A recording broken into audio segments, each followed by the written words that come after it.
Nós investimos por um ano no fundo imobiliário MXRF11, o maior fundo imobiliário da Bolsa em número de cotistas. E vamos te mostrar nesse vídeo exatamente o quanto esse investimento gerou de dinheiro no nosso bolso. No dia 31 de janeiro de 2022, nós fizemos um investimento no MXRF11, na nossa carteira do TwoFiz. E desde então, fomos realizando novos aportes. Um pouco mais de um ano depois, no dia 19 de maio de 2023, nós vendemos toda a posição. Inclusive, desde então, o MXRF11 não faz mais parte da nossa carteira. E eu também vou te explicar o porquê disso. Bom, eu me chamo Matheus Lima, sou especialista de fundos imobiliários aqui no TwoFiz. E eu me chamo Thiago Bozo, também especialista de fundos imobiliários aqui do TwoFiz. E ao contrário desses conteúdos teóricos que você encontra no YouTube, eu vou te mostrar tudo na prática. Então já aproveita para se inscrever aqui no canal, porque toda semana tem vídeo novo para te ajudar a aumentar sua renda passiva com segurança através dos melhores fundos imobiliários do mercado. Talvez você não lembre, mas em 2021 e 2022, o MXRF11 se envolveu numa polêmica das grandes. Ele recebeu a notificação da CVM, que é a Comissão dos Valores Imobiliários, o órgão responsável que rege todo o mercado de capitais, sobre uma possível questão tributária, na forma como a contabilidade do MXRF era feita. Se você pesquisar aqui no YouTube pela data, provavelmente vai encontrar dezenas de vídeos sobre esse assunto. Na época, essa era uma questão incerta que levantou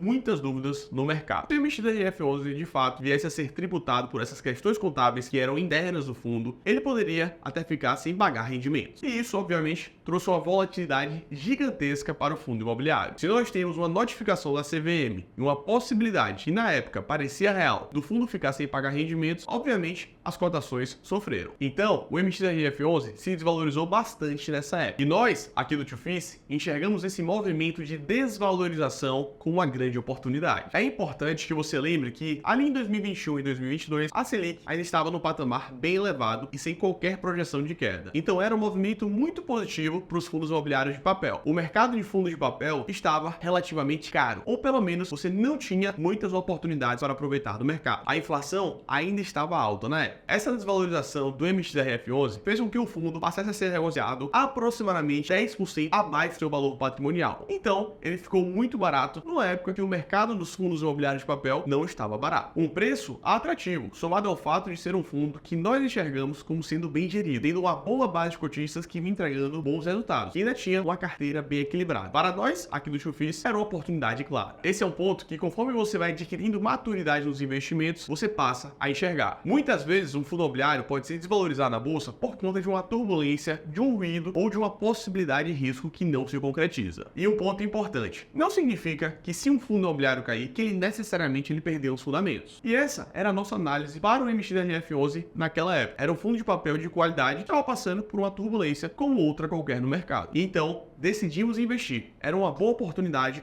para comprar um fundo imobiliário barato. A primeira compra que nós fizemos foi no dia 31 de janeiro de 2022. O fundo, que é um fundo de base 10, estava sendo negociado a valores próximos de R$ 9,00. Para você ver a mais de desconto que a gente tinha para aproveitar. A partir desse dia, nós continuamos investindo sempre que possível no MXRF11, até que no dia 19 de maio de 2023, quase um ano e meio depois, decidimos vender toda a nossa posição. Nesse momento, o MXRF11 já estava sendo negociado a aproximadamente R$ 10,60. Ou seja, tinha mais do que se recuperado naquele momento. Entregou bastante rentabilidade, além da distribuição de rendimento. Só para você ter noção, cada cota do MXRF11 distribuiu R$ 1,80 entre janeiro de 2022 e maio de 2023. Em nenhum mês, o fundo ficou sem pagar rendimentos, como era o medo de muitos investidores na época da notificação da CVM. Aquele risco não chegou a se concretizar. Então, de fato, nós conseguimos aproveitar um bom momento de oportunidade para comprar o MXRF11. Mas vamos aos valores de fato, que eu sei que é o que você está querendo saber. Entre o dia que nós compramos a primeira cota do MXRF11 e o dia em que nós desfizemos de toda a posição, o retorno acumulado que conseguimos conquistar foi de aproximadamente 30%. Lembrando que isso foi apenas um ano e meio de investimento. Nesse mesmo período, o IFIX, que é o índice de referência para o mercado de fundos imobiliários, entregou cerca de 8,54% de retorno. O IPCA, que é a nossa inflação, foi de 8,32% e o CDI, numa época em que a renda fixa estava bombando, entregou menos de 18% de retorno. Com esse resultado, se você tivesse investido R$ 10.000 reais do MCRF11 lá em janeiro de 2022, você teria colocado no bolso mais de 3 mil reais de lucro em menos de 1 ano e meio de operação. Ou seja, foi um resultado bem acima da média. E esse é um ponto muito delicado de ser explicado, porque o investidor nunca pode se apaixonar pelos seus investimentos. Nós fizemos um aporte no MCRF11 que trouxe muito resultado, mas em maio de 2023 o contexto já tinha mudado bastante. Em janeiro de 2022 o MCRF11 estava barato. Ele estava sendo negociado com um desconto de quase 10% em relação ao seu valor patrimonial. Em maio de 2023 as coisas já não eram mais assim. E o investidor que sabe o que está fazendo precisa ter essa frieza de separar um investimento de paixão. Ele não pode se apegar a investimento nenhum. O cenário que nós tínhamos em maio de 2023 era o inverso do cenário de janeiro de 2022.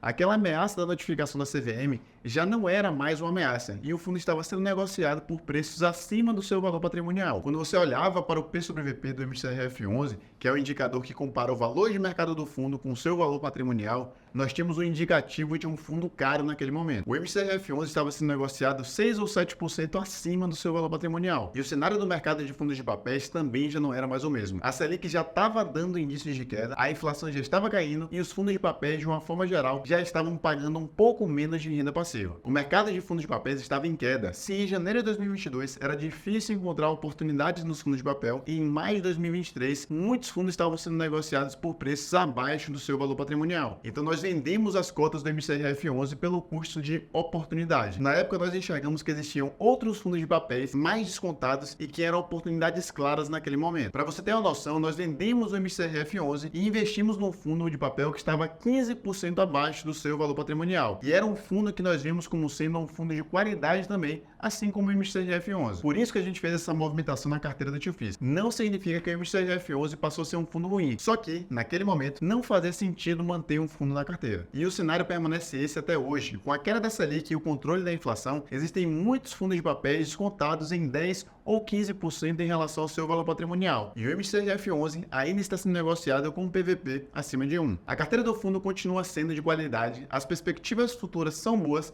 mas o fundo está caro nesse momento. O investidor precisa ter esse faro de oportunidade, porque aproveitar boas oportunidades no mercado vai te permitir ter um retorno maior no longo prazo. Você ganha mais através dos rendimentos e também tem uma possibilidade maior de valorização das cotas. Então você se beneficia nas duas pontas de retorno. Essa é a nossa história aqui na Tio Fis com o MCRF11. Sintetizando para você, a resposta do vídeo é aproximadamente 30%. Nós passamos um ano investindo no MCRF11 e o nosso retorno total, somando a valorização das cotas com os rendimentos mensais, foi de 30%. Se você tivesse investido 1.000, teria 1.300. Se tivesse investido 10 mil, teria 13 mil reais. Se tivesse investido 100, teria 130 mil reais. E lembrando, esse vídeo ele não é uma recomendação e retorno passado não é garantia de retorno futuro. Estamos apenas te trazendo um exemplo para que você entenda o potencial dos fundos imobiliários e aprenda como o investidor deve farejar as oportunidades que existem no mercado. Se esse formato de vídeo foi interessante para você, aproveita para deixar um comentário aqui embaixo para que eu possa trazer a mesma análise para outros fundos da nossa carteira do Tio Fis. Um forte abraço, turma, e muita renda passiva para você.